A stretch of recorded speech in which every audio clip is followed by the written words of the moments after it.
G'day legends, I hope that you're having a fantastic day. So far a fantastic week. Today I've got Sack back for an update on the war in Iran. These days that we're going to cover is from the 7th to the 10th of March.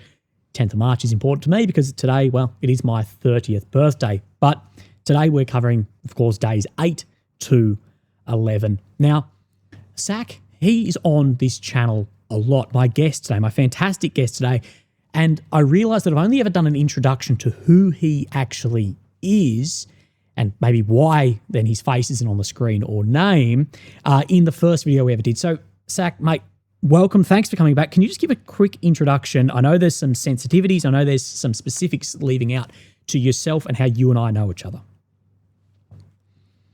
Salutations and happy birthday. Thanks. So I had a 30-year career in defence and security, covering a wide range of tasks, including intelligence. I've worked in the Middle East region for about 2 years, and I've worked and lived in the US and worked with the US in other capacities in other places. So yeah, it's very broad, but intelligence assessment, knowing the area somewhat and having worked with the US and other countries is what I bring to this. Perfect. And as far as you and I, we have a relationship off camera as well, where we'll discuss more sensitive items as well as we will bounce things and ideas off each other, basically non-stop as well. So look, today we're going to talk about a lot. We're going to look political, military, economic. We're going to have a large scope, and as always, we're going to have a lot of episodes, and we're going to catch up in try and do sort of 72, 96-hour updates. And one thing which you and I have spoken about, and many are speaking about, or at least making warning of, is the amount of disinformation, misinformation, and there's people that analyze situations and there's people that advocate for situations. And I think that these advocacy activism, that this has really bled into, especially over the Ukraine war, into analysis and letting emotional fueled ideas then skew your analysis. And you and I will speak about this at length, but I think is the best example is the IRGC compound that has been struck by several Tomahawks, including then a girls' school there that ended up in an absolute tragedy of at least, according to official numbers, 165 young girls being killed. And there's a lot of information being pushed out today, regardless of what a lot of the most credible analytical centres are saying about, yes, it's a Tomahawk. Even then, internal investigations saying that most likely this is an American Tomahawk missile. You're seeing a lot of people pushing that, no, this was an Iranian KH-55 missile. Now, not only does the photo not match as closely as it does to the most likely being a Tomahawk, the question is, well, firstly, why would they hit their own base with one of these cruise missiles? But secondly, people are ignoring that there's been multiple strikes on this area. And you've seen today even Trump claiming that Iran has Tomahawks. Mates, what's your take on that whole idea and around this school being hit and the tragedy that occurred with it? Yes, so it seems like there were 5 Tomahawks launched in this cluster of targets, and one of the initial 4 hit the school, and then the 5th was a double tap on the school. Now, the claim that Iran fired a Tomahawk at the school, well, let's look at this from an analytical approach where you've got to be open-minded and look for possibilities, even if they're very small. Only 4 countries have Tomahawk missiles: US, UK, Australia, and the Netherlands. So what would have had to happen is one of these countries sold or had a Tomahawk missile stolen. Okay, you've got to wrap your head around that. Then it got to Iran, and then Iran launched it at the same time as the US were launching the attacks on this area. So when you look at the likelihood of all those sort of things, even though we know from the start it's ridiculous, let's go through it step by step. It's so implausible that it's really not worth considering as even a remote possibility. It's a Tomahawk. Iran doesn't have them. And even if they did, why would they use it against the school? So it's really ridiculous. It's very interesting to see a lot of the people and media who's pushing I guess, this mis and disinformation. And if you go back a couple of months, you may see why they're pushing this type of information, potentially with some paid or sponsored trips. So I just thought that was important to clear up right in the beginning here. It is a tragedy. And, of course, the non-combatant casualty values as far as how many civilians can be killed per military target, what we have seen is those rates in the Middle East over the past years have completely gone out the window. Of operations in previous theatres from 1 to 1, 1 to 5, 10 to 1 to 10, etc. So, 10 civilians per maybe a high value target, HVT, maybe even up to 30. We've seen operations at 100 to 1, 300 to 1, etc. It is a horrible, horrible thing. And I'm not suggesting that the US specifically targeted the school to get the school girls, but I'm saying that we still need to be realistic and we need to be able to analyse with our brains, maybe not with our hearts or our biases. So, look, let's step into, would you prefer to start with the military angle, political or energy? Where do you think we should start on this?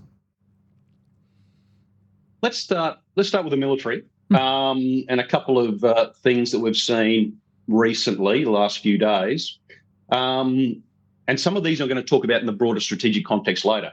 But we've had Pakistan deploy surface-to-air missile systems to Saudi Arabia as part of their mutual defence arrangement, and I'll talk about that in more detail later. So shoring up Saudi Arabia's surface-to-air missile systems. So that was an interesting development. We have the third US aircraft carrier deploying, the George Bush. Yep, that's into the Mediterranean. In addition to yes, it's going to the Mediterranean so far. Mm-hmm. Now, but the question is it to replace one of the carriers, perhaps the Gerald R. Ford? So there's Abraham Lincoln and the Gerald R. Ford already in theatre.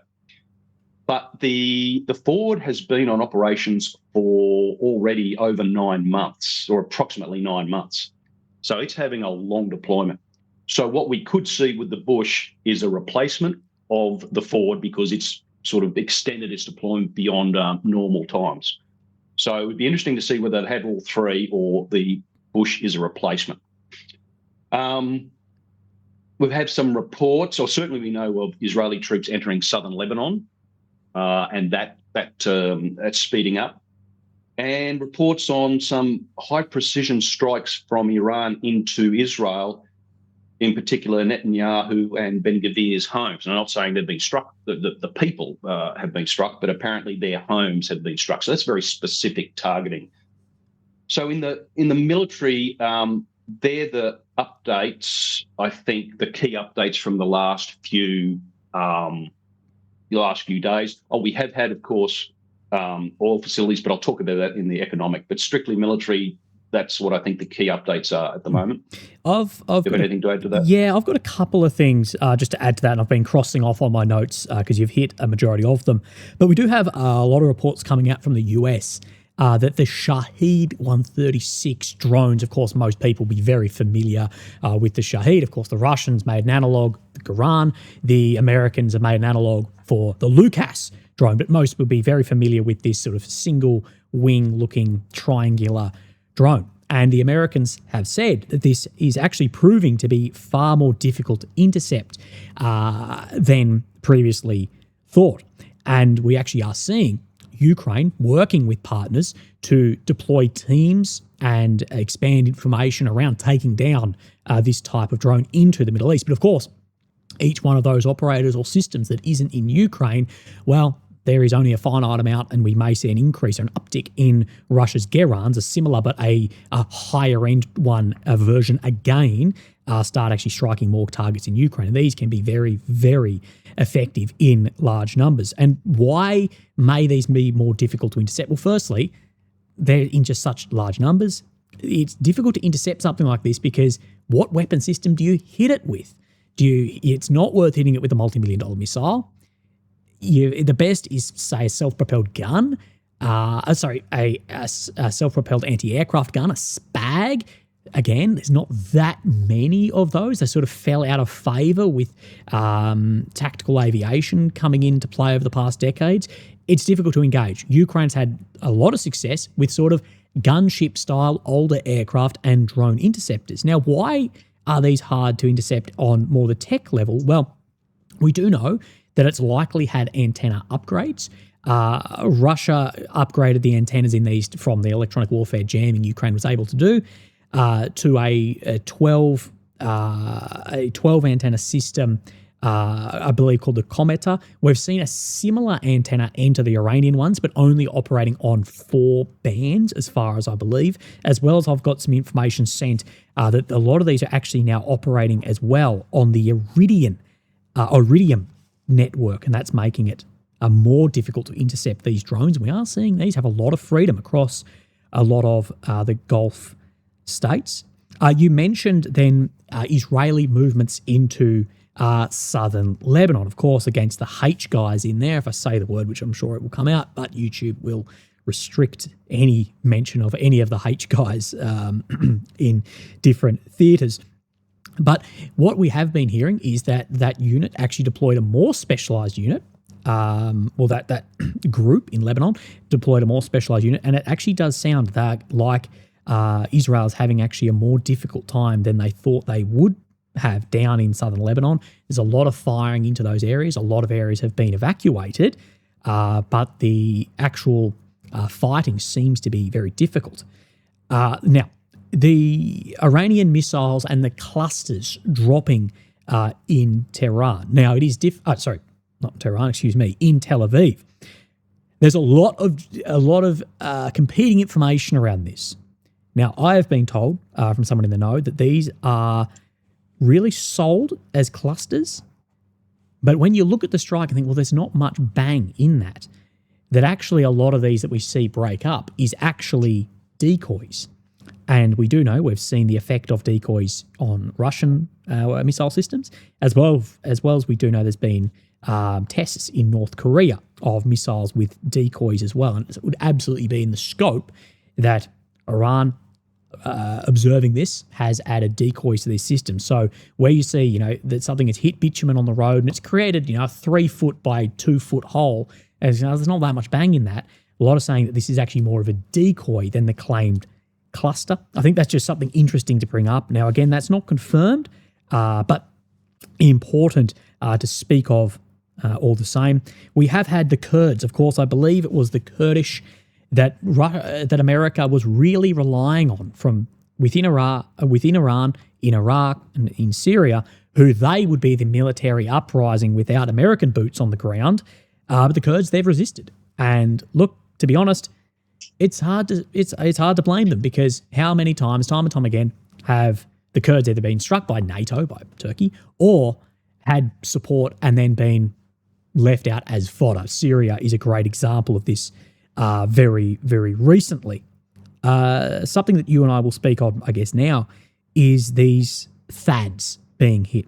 THAAD anti-air system. And the most important part of them actually being the radars. We know at least 2. I think it's highly likely that a 3rd. Can you just expand on that for me, on the THAAD? Right. So the US has 8 THAADs, but the Saudis have their own, and UAE I think has 2 itself. But yeah, two THAAD radars are confirmed taken out, with reports of an additional 2. So that, as I understand it, is all of the US THAADs in theatre. Other THAADs are in the Pacific. So yeah, as we've discussed before, all you need to do is take out the radar. You don't need to take out the tells. Without the radar, the tells are just effectively offline. So that's the most important part. And the Iranian strikes seem to be very specific. Their targeting seems to be very accurate, not wasting munitions, if you like, but just taking out the critical node. So without the radars, the system is ineffectual. And so it's potentially 4.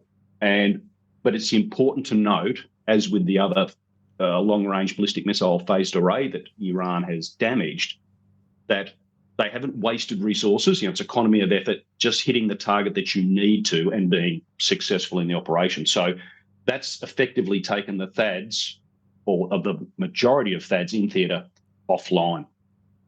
Just getting back to some of the things you talked about, the Shahed drones and the US saying they're more difficult to take down. One would have thought that they would have had some lessons learned from Ukraine and had a better appreciation and understanding of the threat that was going to come from the Shahed drones. And as we've mentioned in a previous discussion, what you need is a land-based Gatling gun system. I showed you an image of a Chinese system, but the Russians have the Pantsir and there are other systems, but a gun and short-range missile system to protect high-value assets. And just like on a ship, you have the close-in weapon system. It's the same thing, but on land. And that's your last ditch. And they would be more than effective against drones. But we're not seeing, there's no public imagery showing US, Israel, and the Gulf states employing this sort of defence. The Shahed drones, just more electronic warfare resistant. And on the decoys, Professor Ted Postal from MIT, he has done some discussions about this and explaining how the decoys are separated. As you said, they're very small and they don't have an explosive component, but they can hit the ground, they can hit something and cause that to explode. So he's done quite a detailed analysis of these decoys that you were talking about, and they separate. So you've got the warhead with maybe a number of submunitions, and then on top of that, you've got the decoys all coming down. So it looks more than there actually is. And finally, the Kurds, it's not surprising. We've talked about this before, and worked alongside the Kurds in Iraq. They don't want to get involved in this because they know how bad that this can go. So,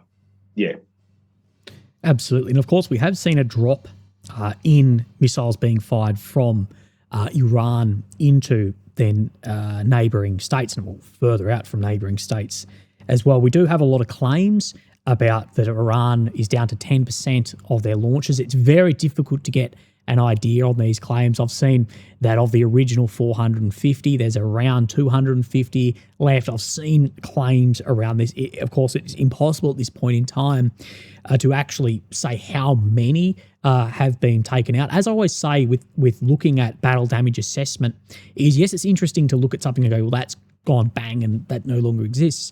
But the best way of doing this is actually seeing what battlefield effect that it has. When we see a Russian storage of Iskanders go up in flame, we see an Iranian missile facility go up in flame, we can try and analyse the PDA there, but the best way is let's wait a few days, a week. Let's see if it has a real impact on the ability to fire. We have seen these missiles then decreasing in numerical figures of how many are being fired.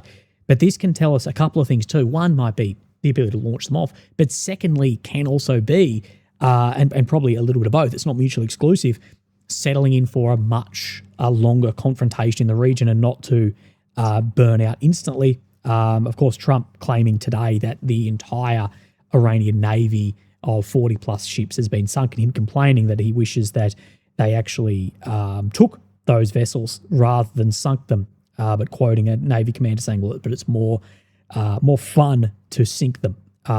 So that's at least on the strategic front. I think that's most of the military pieces. We do have some information sharing claimed from Russia into Iran. I wouldn't be surprised to see that. How much of it? I think it's probably still limited. China to Iran, probably still very limited. But as I've said, there has been a precedent set with Ukraine that a country supplying intelligence, surveillance, reconnaissance, targeting data, imagery, etc., even down to now kinetic weapons into Ukraine, it has set the precedent that these are not a directly involved state. So Germany or France or the US or Australia, we would not say that we are a country that is directly involved in the war in Ukraine, although supplying direct targeting data and the weapon system, and all but the person to push the button on the HIMARS system, for instance. And even then, maybe that can be questioned of who's pushing it, but saying that we're not involved. And this is where many are saying that, well, the precedent has been set that if Russia or China is supplying Iran with targeting data, information, surveillance, photo imagery, etc., that they could look and say, well, we are not party to the war as per this set over here. Do you have any comments on that?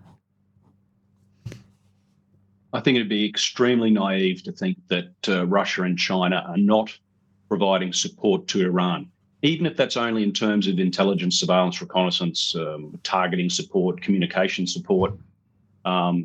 We absolutely should expect that. Now, we've seen Iranian ballistic missile strikes being more accurate. Now, this could well be that they're just using their more sophisticated missiles this time than last year in the 12-day war. But it's also very likely due to the support from Russia and China in terms of the ISR and targeting. So we really should expect that. And as you say, the precedent has been set. Absolutely. Now let's get on to the energy/targeting side of this. Now, many would have seen the massive explosion of an oil storage facility on the outskirts of Tehran. Of course, Tehran is a city of 10 million people. There's a CNN reporter, CNN team actually in Iran, in Tehran, actually allowed to be there. And many have pointed to, well, CNN was allowed to enter Tehran and they're still not allowed to enter Gaza without a military escort. But of course, what we're seeing is a city of 10 million people, this massive fire, oil on fire, and you're getting oil in the rain. This is from CNN's own cameras. Oil in the rain, toxic coming down, of course, in the air, in the drinking water. Could we see then this extend over many states in the region? Well, you'd expect so. And just to give an example, although this is very different, talking about Chernobyl, a nuclear power station, but when it exploded and all of that material went up into the atmosphere, you're at the mercy of weather. So, and you can't control it. And that the repercussions from Chernobyl went all over a huge swathe of Europe. So yes, wherever the wind's blowing, this is going to be up, and it'll take some time for it all to come down, as we've learned from other examples, even volcanic eruptions. When that all goes up into the atmosphere, excuse me, like we had in Iceland many years ago when the volcano went up and just grounded so much air traffic. So yes, that's going to go very far, and it's just at the whim of the air currents and the like. But yes, that's going to impact other countries. Oh, of course, but as well, I mean, on the front of, this is poisoning potentially millions of people in this area. Could this set for Iran to further increase strikes against oil, gas facilities in the region? Well, yes, I think we've already had that. And I'm not sure if this happened before. Iran seems to be doing retaliatory, so it wouldn't strike oil facilities unless it was struck. But Haifa, which is Israel's main, if not only, centre for oil refining, has been struck as well by Iran. So now the impact on Israel is far more significant, because if it's not the only oil refining centre, it is certainly their major oil refining centre. So Haifa being struck, especially if the damage is significant, will be a huge impact on Israel. So yes, if we see that happening, and then, as you say, then you've got that toxic plume over Israel if Haifa is to get struck heavily. So yes, we can see more of that happening as a result. If you're going to attack this type of target, and I think we had Trump talking the other day about now we're going to try strike more targets and more groups of people, which was an interesting statement. So we will see Iran then retaliate against the same sorts of infrastructure, I'd suggest. And we've already seen it with the oil facilities. And then, of course, you've got the desalination plants. Yeah, we'll get onto that. And what I'll say about this, toxic oil in the water, in the air, in everything, is this comes to very little people calling this out. And those who ostensibly cared so much about the Iranian people being targeted by the IRGC and the Iranian government in protests over the past months, well, we now don't hear a peep from them. Before we get on to the desal, because that is a very, very important aspect in this war, as well as hitting fresh water supplies like this, not only is against any of the laws, the norms, ethics, etc. Before we get into that, we need to talk about the oil. Now, of course, we saw yesterday the oil lift to, I believe, about $118 per barrel, a huge increase. Today, we see it back down in the 90s. Now, my take on this is down to countries have been dumping a lot of their oil reserves on the market to try and keep that price affordable, to not have the shock to the system. What this can do, though, is this can mean the shock that may come in the future may be significantly larger. There's also been talk of lifting sanctions on especially not only Russian crude and refined products, but also products that are sitting in tankers at the moment, as well as the market reacting to Trump making basically victory comments, winning comments already. Yes, so we've had reports, as you say, of some countries at least releasing some of their strategic petroleum reserves into the market, increase supply, therefore you decrease costs. So we've had that aspect. And then, as you say, unsanctioning, or to quote, well, I'll paraphrase US Treasury Secretary Scott Bessent, that they're going to have a 30-day moratorium on sanctioned Russian fuel. So unsanctioning Russian oil for 30 months. 1 month, 30 days. So again, that releases more supply into the system, reduces cost, because that $100 figure, it's really psychological. What's the difference between 95 or 105? But the $100 mark is a psychological barrier for people. Keep it down below 100. So we've had Scott Bessent saying that they will unsanction Russian oil for a month, and very magnanimously has allowed and given permission for India to import some Russian oil, which I thought was very interesting. But we're going to talk about India later in the broader strategic, India and other countries in the broader strategic discussion. So yes, I think the two things, some states releasing some of their strategic petroleum reserves together with unsanctioning Russian oil for, even if it's only a month, increase supply, bring down cost. And it does appear that a lot of this war, of course, you have the publicly stated ideas about this war, but then we have how states actually operate, especially America as a great hyperpower. In a real sense, this war was about trying to maintain US hegemony, trying to gain Israeli dominance in the region and maintain this, as well as trying to strangle China. But it does appear that a lot of Chinese vessels are still able to go to collect Iranian oil and take it back to China. We've seen China stopping any products that has been what's the word I'm looking for? Refined products exporting. Yeah. But then we're going to move on to still speaking on the oil.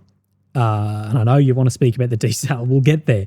Is Trump and other US politicians having comments about potentially striking or even occupying Karg Island. Can you speak about the importance of this, what it would mean, and maybe the considerations in place for a operation like this? Right, so Karg Island is the major, like 90%, roughly, of where Iranian oil is exported from. So it's an island right up north, closer to Kuwait and Iraq. The main exporting hub, like 90% roughly. So this is critical for Iranian exports.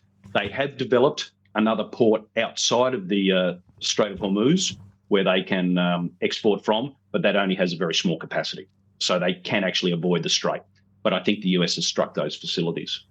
So Karg Island, very important. It's an island off the coast, but it's close to the coast.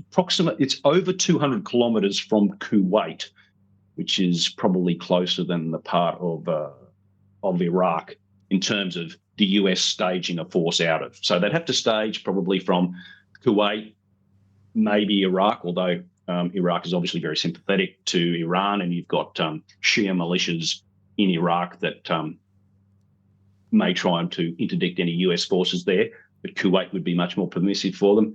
But still, you're over 200 kilometres away to launch into an island that we should expect it to be very heavily defended. And even if you are successful, for what aim? The US, through air power alone, can stop the exporting of any oil from Karg Island. So they don't need boots on the ground to stop it functioning for its purpose of exporting oil. So why would you send ground troops in to hold and seize it? Okay, let's say the US is very capable. They can seize and hold Karg Island. Okay, and then they'll be attrited down. In a way, it's broadly, and work with me here, analogous to Snake Island in Ukraine, Snake Island in the Mediterranean, in the Black Sea. Yep. That the Russians took it and had troops on it, but they were eventually getting attrited down because it was so close to the Ukrainian mainland that Ukraine could use artillery and other fires to attrit the Russians down. For what purpose? So yes, let's say the US can do it. For what purpose? Holding some Iranian territory, they just get attrited down eventually. So yes, it could happen, but I'd ask why? And I don't see a good reason for the resource allocation and the body bags that you'll get from an operation like that, when you can stop it just by airstrikes. We have said this, that the US, they can bomb things into submission, but you can't bomb a regime into change, because this relies on, of course, the people of the state uprising against it. But if we did see Karg Island cut off, I've seen a lot of reporting that the impact on oil, on the oil price from there, of course, everything boils down to supply and demand, that we would see a huge impact on this and potentially a lot more strikes against oil facilities in the region. Of course, China get a lot of oil from here. What do you believe that China's reaction would be in regards to this strangling of oil from Karg Island? Of course, we do know China has large reserves. I do know Australia at the moment, in South Australia, where I live, I live in the city of the state, but outside of the city, we are already rationing diesel. That many service stations, petrol stations in my state, already are rationing after only, 11 days of war. We're rationing to emergency vehicles only of diesel. That's on the local news. You may not see that, but you understand how China operate far better than myself, far better than many.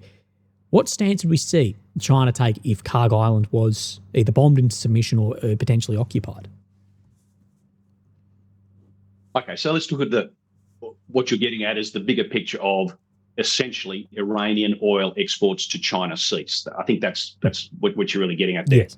Okay, so we already have China offering itself as a mediator to try and end this war. And note that President Trump is due to be in China at the end of this month. So we could expect some serious discussions there on this whole conflict, of course, but importantly, oil. Now, touching back on what we talked about before about oil supply and the US not wanting the dollar value per barrel of over 100.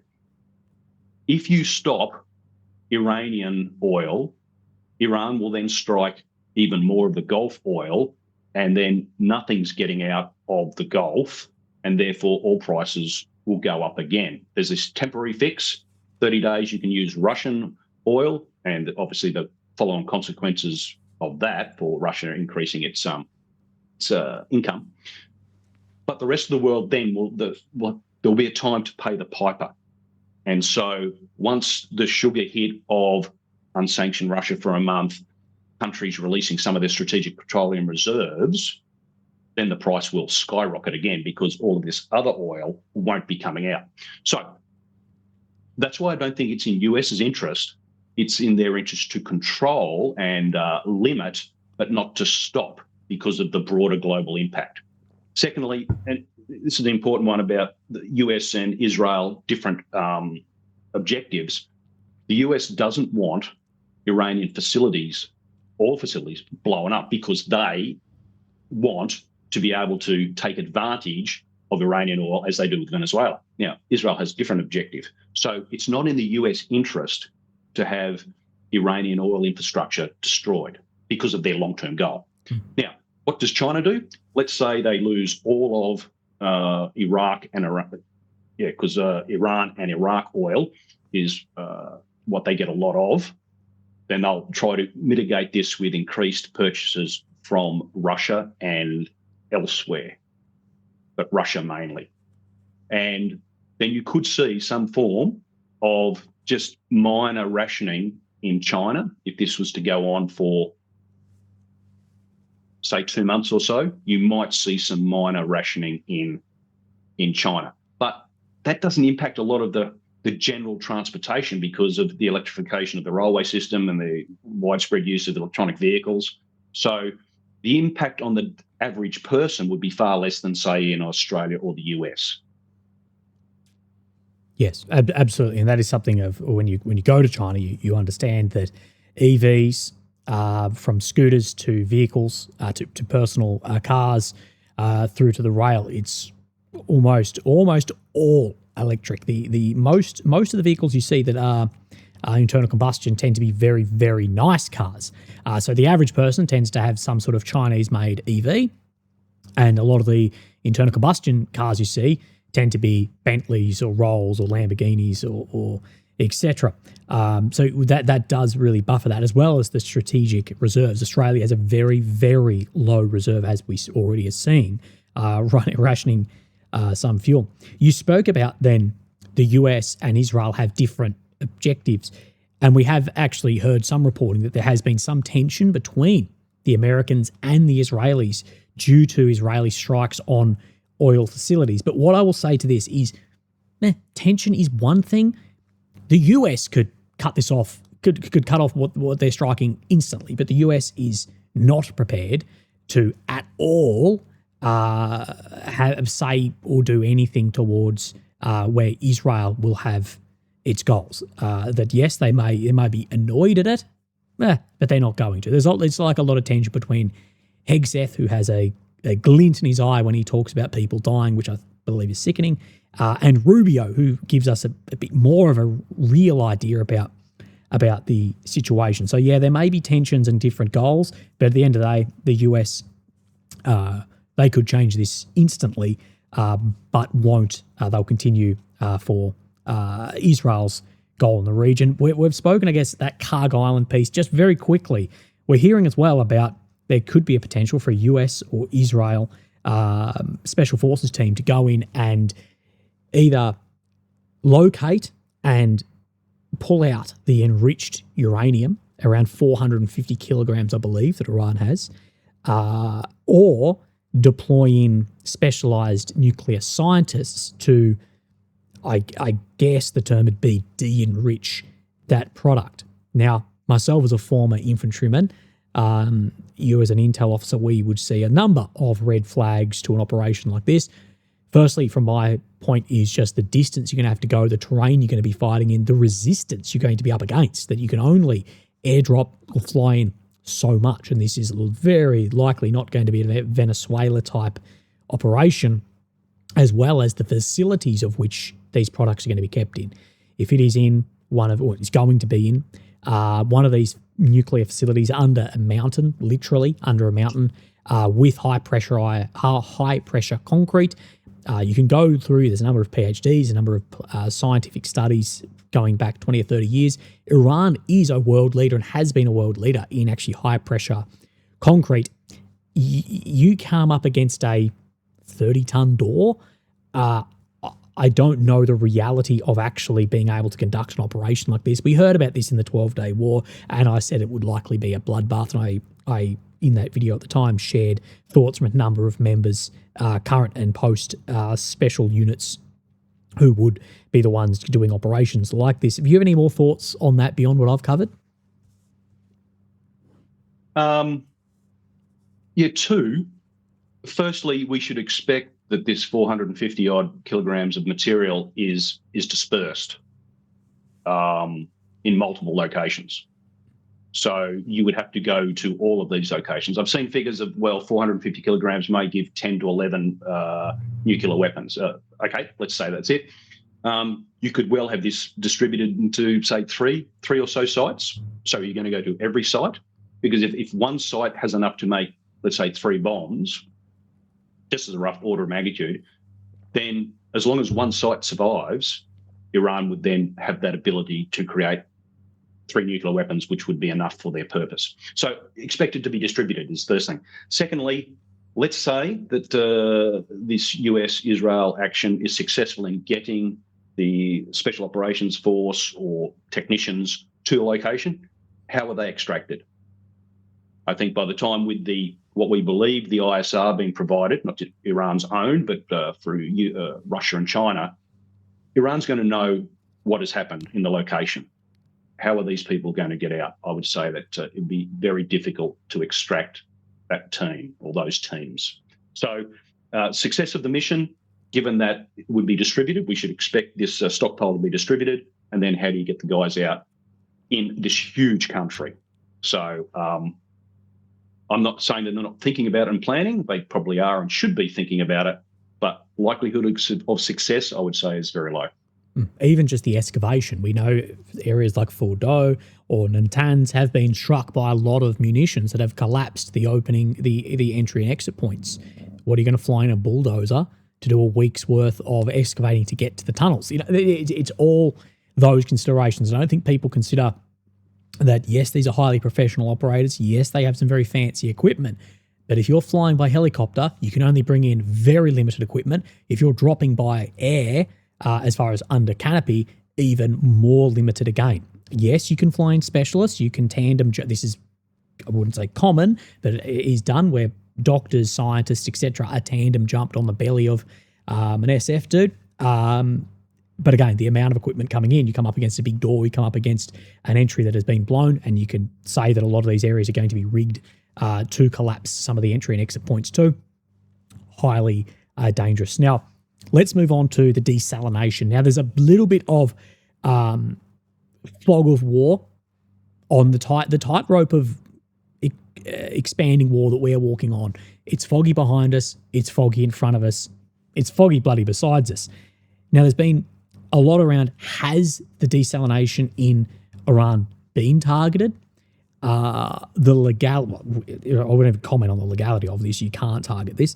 But also the importance of desalination for Iran versus Israel and other states. Yeah, so for Iran, it's not so important, the desalination plant. I've seen the figures, it's very small, 5% or something of their water. It's not very much. But for the Gulf states, it's critical, and also for Israel. So yes, has there been a strike on the Iranian facility? If yes, who has carried it out? Is it a false flag? But as we've seen, I think so far with Iran conducting retaliatory strikes, if you strike this new type of target set, we will do the same against you.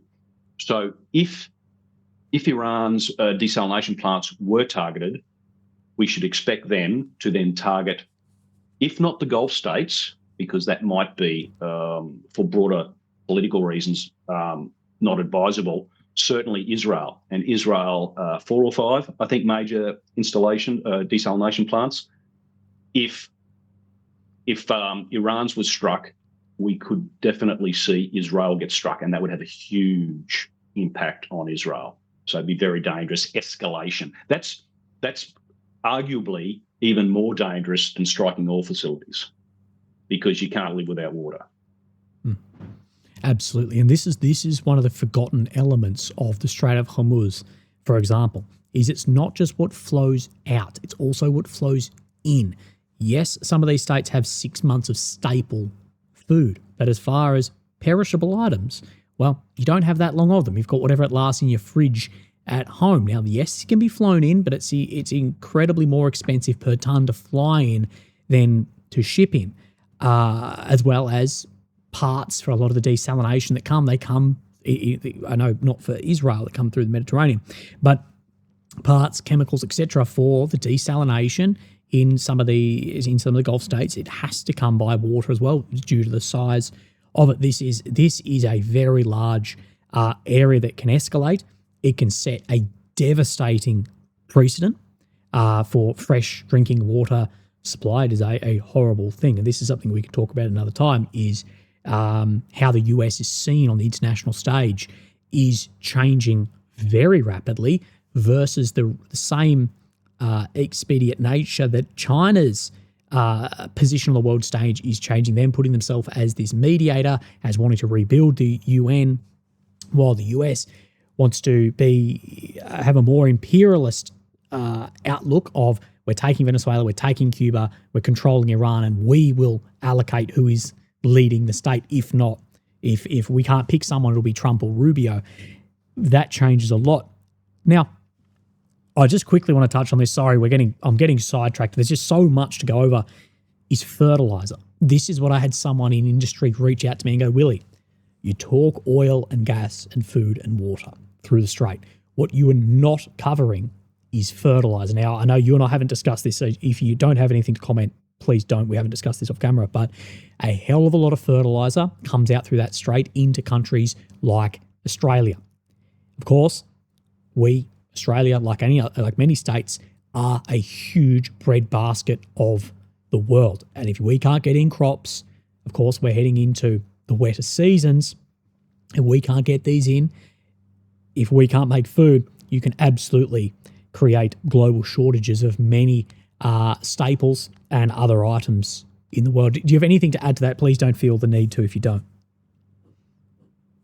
No, that's an excellent point, and I hadn't considered that in terms of this conflict. Obviously, there were impacts from the Russia-Ukraine war with fertilizer coming out of Ukraine, but I hadn't thought of it here, and that's a very good point. I'll put some thought against that. But yes, fertilizer for lots of countries, very many, including Australia, critical. Yes, I'll look into that. Yeah, and let's talk on the side of, I guess, strategic messaging, strategic communications, as it may be called. And we have seen that I haven't seen any footage of anti-regime protests take place at all in Iran. People point at the diaspora, and I say the diaspora is irrelevant in this conflict unless they are in Melbourne celebrating or in New York celebrating, unless they're going to pick up, fly into Tehran, airdropped in under the canopy and come in, and then have an uprising against the government. It is irrelevant. And all I have seen en masse at incredibly large scale, and I think this was an unknown, I think this concerns Washington, is we're seeing pro-regime protests en masse. We're not seeing any anti-regime protest. What we have seen is in Tel Aviv, we have seen protests against the current government in Israel wanting to stop this war. I think that is a part of this war that was massively miscalculated by the US, primarily by the US. Israel was never looking for a regime change. I believe they just wanted to destroy any sort of leadership so Iran would just sort of fall into pieces as per that. If they have a coup, great. If they have civil war, we don't care. It's mowing the lawn style operations. But we see this being sped up with Trump's crush them style messaging, that surrender must be unconditional. Victory must be decisive. You must be destroyed. We will kill. We will target, and you said very, very well too, that this will target groups that we hadn't considered targeting. Now, what is that? That concerns the hell out of me because, well, could you say that these are enemy forces in protests on the street? I don't know. But this messaging, when we look at military history and doctrine, this has the opposite effect. Strategic messaging like this is one of the most important aspects of winning a war like this. I showed you those charts the other day that show when you win and lose in a force like this against a regime, strategic messaging is so important. Was it positive? Were the people accepting this? And when it starts down this whole, we will destroy you, we'll crush you, it'll be unconditional, we will implement the leadership, blah, blah, blah, without any consideration around this, well, we see the protests we have at the moment. And if I was commanding the IRGC, which I can add to the list of operational services that apparently I work for, along with the CIA, SBU, FSB, Mossad, everyone you want to say, I would be saying thank you for the motivation for people to come up and fight for us. What's your take on this whole information, strategic messaging, communications bubble? We also have the comments from Lindsey Graham, and people might say, well, but he's not part of the administration. That's true, but he has many platforms, and what he says is promulgated very widely. And his most recent comments, and I don't have them written down, but it's essentially just decimate the country, bomb them to hell, I think is the phrase he's used. So in part of the strategic messaging, he's a loud voice here, even though he's not officially part of the Trump administration. He certainly speaks a lot and gets lots of platforms. So that's part of this strategic messaging. So, yeah, we haven't seen any evidence of even small-scale demonstrations in Iran against the regime. As you say, quite the opposite. Huge demonstrations supporting it. Now, you mentioned before about CNN being in Iran. So if there were these demonstrations against the regime, well, then it's quite possible we'd see that through CNN because they're showing oil refineries being blown up. So I think if there were, we would see them. There would be evidence on our screens of popular demonstrations against the regime, and we're not seeing it. And it would absolutely be pushed. It would be pushed by the government, their propaganda machines, by the Western, by these paid online creators, etc. That would be being pushed super, super heavily. We know that Musk is absolutely throttling the algorithm on X, or formerly Twitter at the moment. Look at Suryak, look at AMK, guys like this, heavily throttled. If we saw that, we guarantee that would be turbo boosted to the top for everyone to see. Yes, and with the messaging that, it might have been Iran using a tomahawk against their own people, if they're prepared to go with that type of narrative, the smallest example of popular uprising would be, as you say, latched on and promulgated across all mediums that the US could. But there's just no evidence of it. Therefore, you can't even make a very flimsy straw man out of this because there's just no evidence of it. Yeah. But in broader strategic issues, some other things that are happening, the Gulf states had approached Russia to use their influence with Iran to try and reduce tensions and reduce strikes and ceasefires and the like. And Lavrov's comments to them was essentially, well, you've got yourself into this mess, paraphrasing there. And so the Gulf states have gone to Russia to try and help them with this situation. And Russia is effectively saying, well, you need to do more of your own to reduce the tensions here. So that was really interesting that Russia's position vice the Gulf states, who they have good relationships with, the Gulf states felt that they had to go to Russia and were not getting the response that they wanted. Really key issue is Saudi Arabia invoking the Mutual Strategic Defence Arrangement or agreement with Pakistan. So this is then drawing Pakistan into the conflict. Now, as far as we know and see so far, it's only air defence systems and not long-range air defence systems. The longest range system probably at only 70 kilometres, so what we call a medium-range SAM system. But that's interesting. Saudi has activated. It's like Australia activating ANZUS, for example, or NATO activating Article 5. So bringing Pakistan in, Pakistan's now involved in this conflict. Who are also involved in Afghanistan at the moment also. That's true, and they're striking in Afghanistan. Now, we talked last time about the sinking of the Iranian corvette.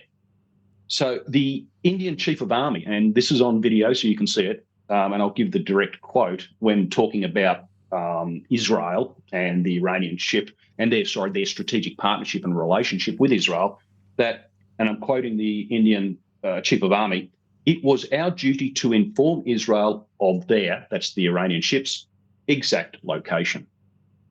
So as soon as it left Indian waters, India advised Israel of the ship's location. That's a direct quote from him. The second thing he said, and I'll paraphrase, it's not the exact quote, but he thanked Prime Minister Netanyahu for helping India seek permission for importing of Russian fuel. So this is that 30-day moratorium on unsanctioning fuel that apparently, according to the Indian general, Netanyahu played a big piece in allowing the US to give permission to India to import Russian oil. So there's some key. Further, we've got impacts now in South Korea. They're looking to adopt an oil price cap. So any petroleum-based products in South Korea to put a price cap to avoid peaks in costs, to protect the domestic economy. So they're already taking steps to mitigate long-term the impacts of this conflict. And the Republic of Korea has some of the best, some of the longest storage in reserve too. So does Japan, up to 200, 250 days. It's worth noting that they're already putting in these caps also. Yes, Japan about 250, South Korea just over 200 from the latest figures I've seen. But yeah, that's planning ahead because they are so reliant on exports. China exports about 60%, so they do have a domestic market. But South Korea and Japan, it's I do have the figures, but I won't waste time giving to today. But it's over 90% of their oil is imported. We've got the UK now allowing its bases to be used, which is a change. Elaborate there. And we'll get more onto. We'll talk next time about Trump's visit to China because there's more there involved directly linking to this conflict that we can talk about later, but I won't talk about it today. And other things, just on the aircraft carriers, because we talked about that before, a third aircraft carrier being sent to the theatre. So it's not the first, the USS Nimitz, which was unsurprisingly the first of the Nimitz class, it was meant to be decommissioned. It's 50 years old, heading into 51 years. The US has cancelled its decommissioning and is redeploying it it's on the Pacific coast up in Washington State, up near Canada, and they're repositioning it to the Atlantic to be involved in the Caribbean, that area, Venezuelan area, for operations. So we see that at a operational level here for the US Navy, that they are not decommissioning an aircraft carrier, which is over 50 years old, because they need it for their operational tempo. So that's another, I thought, interesting point. Absolutely. And on the aircraft carrier as well, France deploying one, as well as the UK. And we saw, of course, the US through Trump's propaganda platform of truth.com. And if I had a stronger wording to use there, I would, basically pushing at the leader of the UK, Keir Starmer, of, well, too late, we don't need your carriers anymore. We do know one is heading into the area of operations.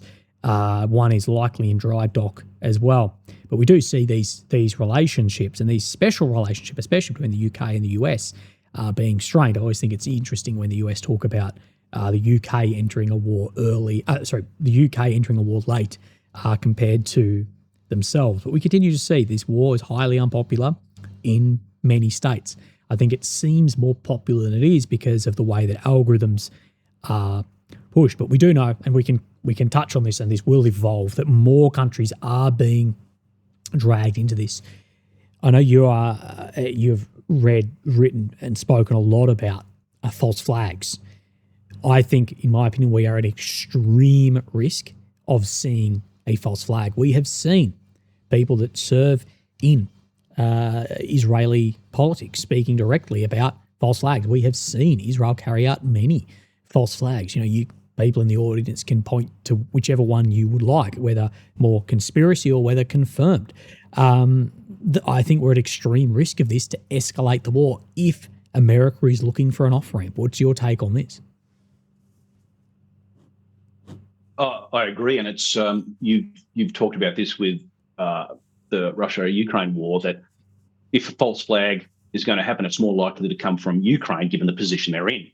Now, there are reports that the US has again, for a second time, tried to seek a ceasefire with Iran. We know the first one certainly did happen. Iran said no.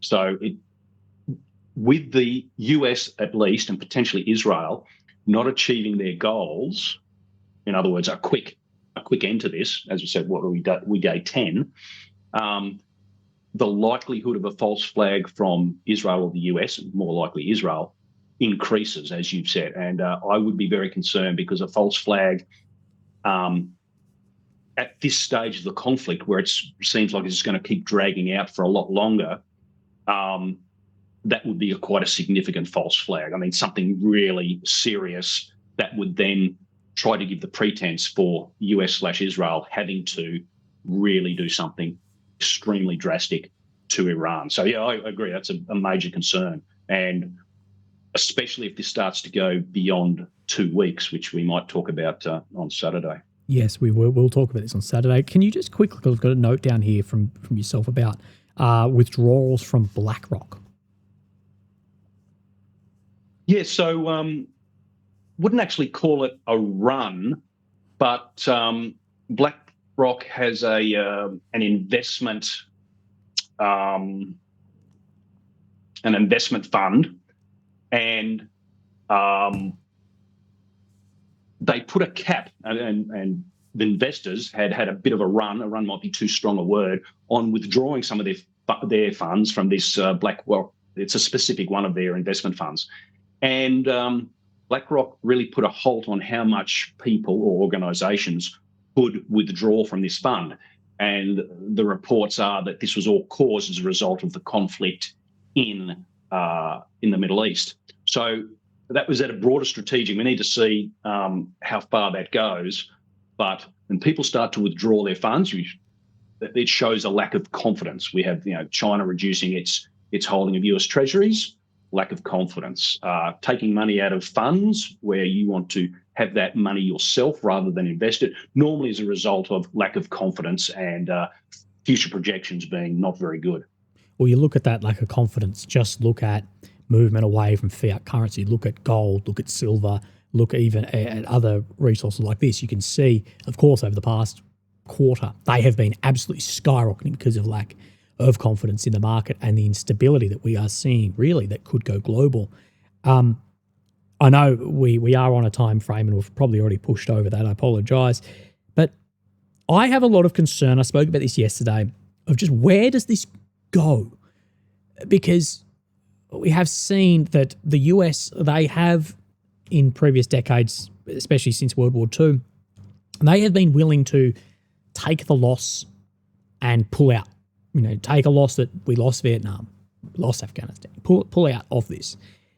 What my concern is, I just don't think that the hubris of the Trump administration, along with Hegseth, would be willing to step back out of this if it sees the goals as becoming more unachievable. I don't know if they will be the type of characters to be able to actually take the hit and step back out.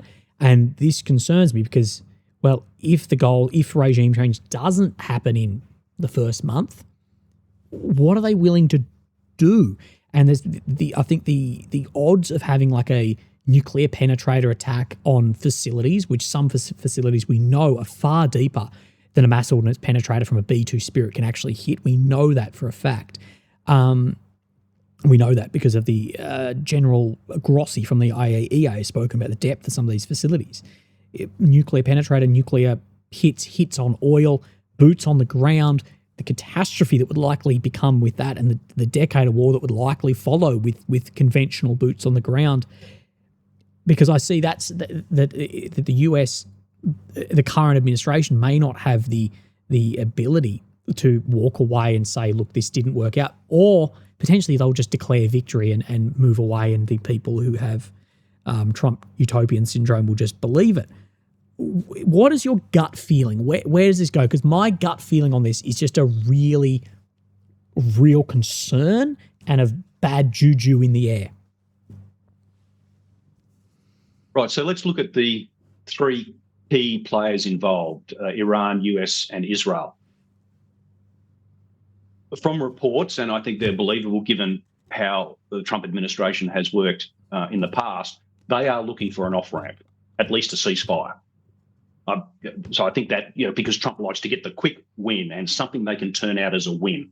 And you'll see that in the rhetoric of, we've destroyed the Navy and the Air Force and we've done this. So anything to try and promote it as a win that Trump is looking for.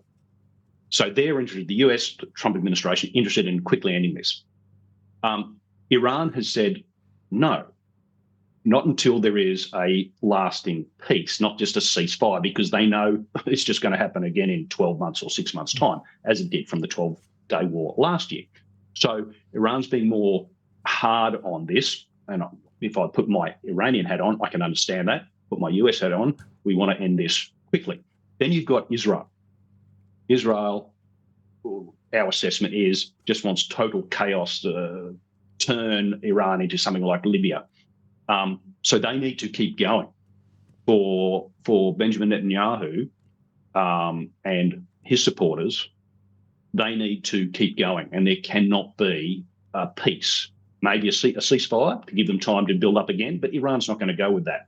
The US might want a ceasefire, but Iran's not going to go with that. So I think the US wants an off-ramp, but can't find one.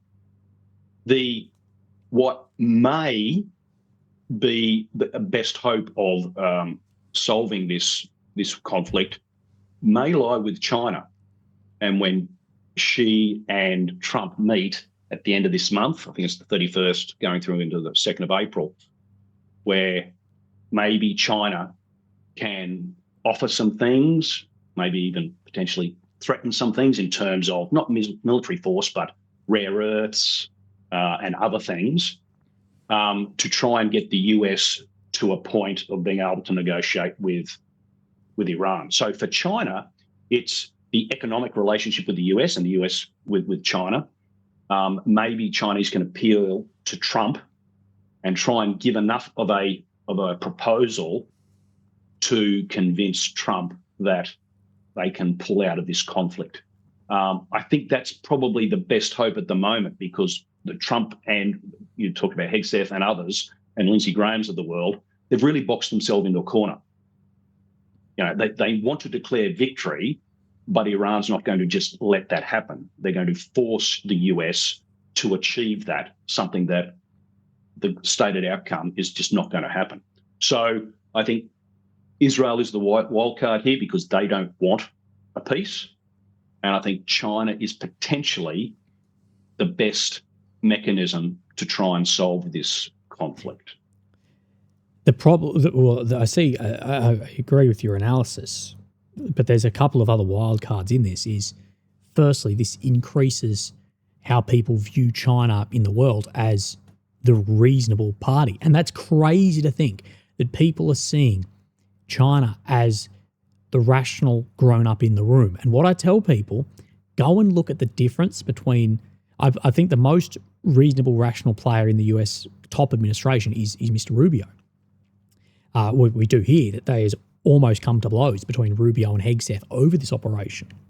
But where I was going was, go back Munich Security Conference in the last month, go look at Rubio's speech versus China's speech, and China positioning itself as this global mediator, pusher of peace, global trade, etc. So this, if they step in as the mediator, will increase how small and middle powers see Xi, the party, and China.